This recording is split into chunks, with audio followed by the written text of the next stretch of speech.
How's it going? It's going good. I got my father backstage. I heard you brought your dad with you. Yeah. He's not been here with you before, right? He hasn't. He's pacing. He's nervous. Is he really? Oh, yeah. He goes, listen, this is network TV, all right? It's not the talent show in high school. You're going to be funny? I go, Dad, relax, you know.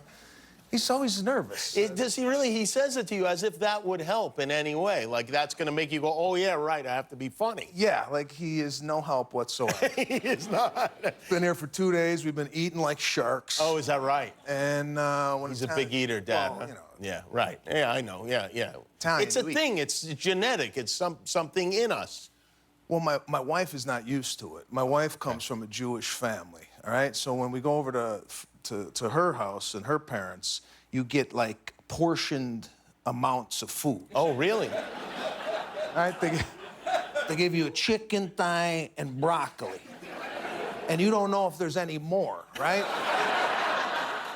So with Italians, we bring it out so you could see, you know, the muscles, the pasta, the meat. So you could kind of calculate, okay, there's enough for seconds. Right. But my wife's family, I'm looking, is anybody gonna eat that? Because I'm starving.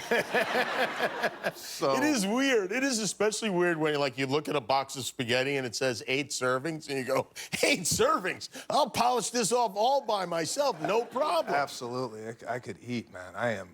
Yeah. How about your dad, though, all has the same thing, huh? No, yeah, totally. My dad and we just eat. That's all we do. Your dad's a funny guy, right? You talk about him. What does he do for a living again? He's a hairstylist. Hairstylist, Yeah. right. I grew up, my father was bald with a ponytail growing up. That's the best look there is.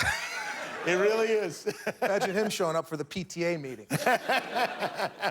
And this is years ago when that wasn't that common. Now you see it regularly. Yeah, no, he was ahead of his time. He had no hair. I always love that when a guy is a hairstylist and is primarily bald.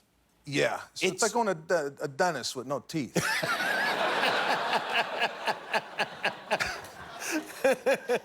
Do you take him like to see things in LA? Are you guys touring at all? No, he's like, he's coming here, and then after this, he's like, where we eating? So we're going out to dinner after this. Does he cut your hair?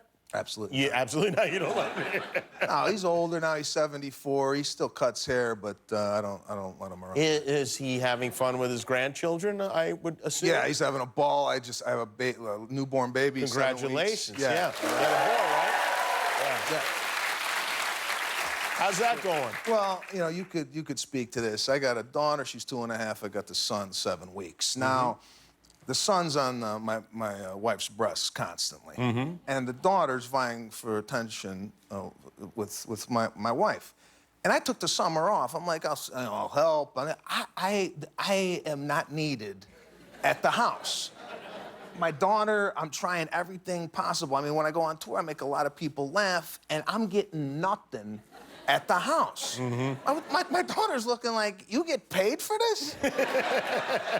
So I'm trying to find out where I fit in. Have you tried breastfeeding? Maybe I should go home and whip out my nipple. I don't know.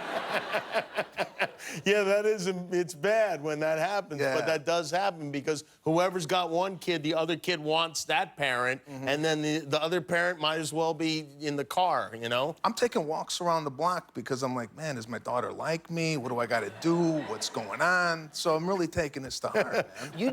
They honored Al Pacino. Yeah. And you were asked to be part of that. Now, do you know Al Pacino? Because I know you guys are in a movie together. Yeah, well, we did this Irishman. I wasn't in any scenes with him, so I never met him. Okay. So I go to this thing, and I meet him before the show, and he's like, oh, yeah, you were in the Irishman. I'm thinking to myself, my God, Pacino recognized me from the movie. I go home.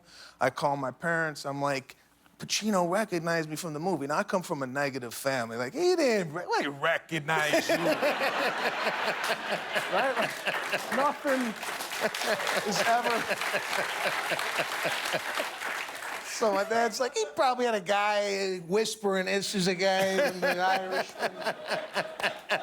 So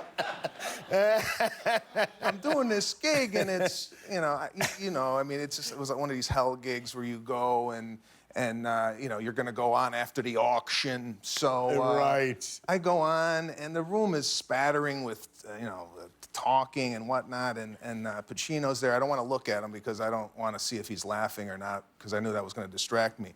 But they weren't listening to me. It was awful. And a guy was coming down to take his seat, and I was getting, like, upset inside. And I'm like, guy, sit down. Guy's blind. So it was one of those gigs. Yeah, right. It was falling apart at the seams.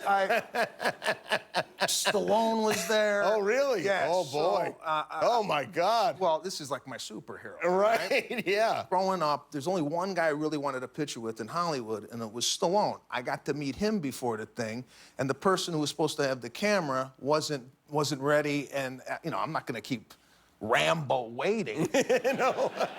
Take out a selfie and so you met Rocky. him, and then you didn't get the picture? No, I said, hey, man, I just wanted to meet you, big fan, and then I just, you know, I'm not that guy. I'm not that guy.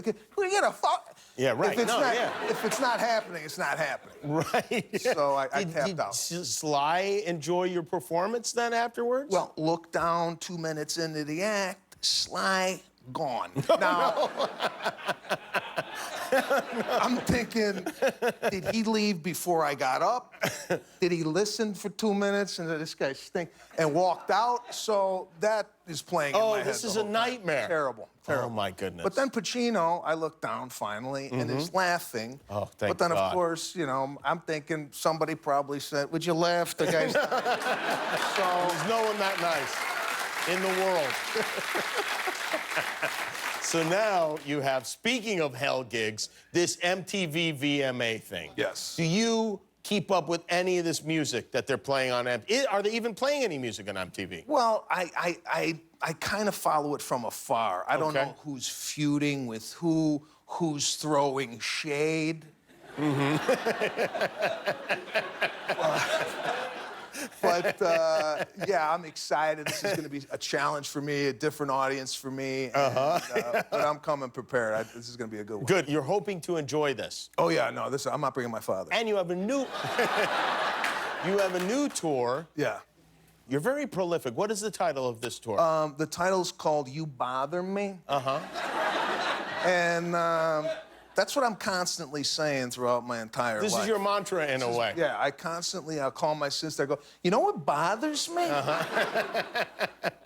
Well, thank God you've funneled that into a career and an outlet. And, and I hope your dad enjoys your performance. Will he review you when you go backstage? This is what's going to happen, people. I'm going to go back, all right? If he doesn't say anything, he didn't like it. Oh, really? Right? Okay. If he says something, he goes, oh, that was great, then I know that we're going to have a beautiful dinner. If Well, he doesn't say anything, it's going to be tough eating meatballs. Well, I'll be praying for you. I wish you the best. Thank you. Sebastian Maniscalco, everybody. The MTV VMA is August 26th, and the You Bother Me tour starts September 12th in Tulsa, Oklahoma. We'll be right back with Ava Max.